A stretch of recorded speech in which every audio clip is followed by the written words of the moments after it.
الصفات وأجملها التي يجب على الفرد أن يتحلى بها.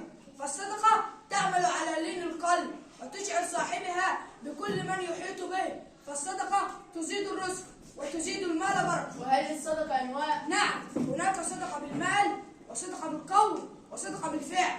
الصدقة بالمال هي التصدق بالأموال، والصدقة بالقول هي الكلمة الطيبة، والصدقة بالفعل هي مساعدة الآخرين. وهل هناك أشياء تبطل أي صدقة؟ نعم، عندما لا تكون خالصة لوجه الله تعالى ويكون الهدف منها التباهي والتفاخر أمام الناس، أو تكون مصحوبة بأذى. وكيف الصدقة الذي ليس معه مال؟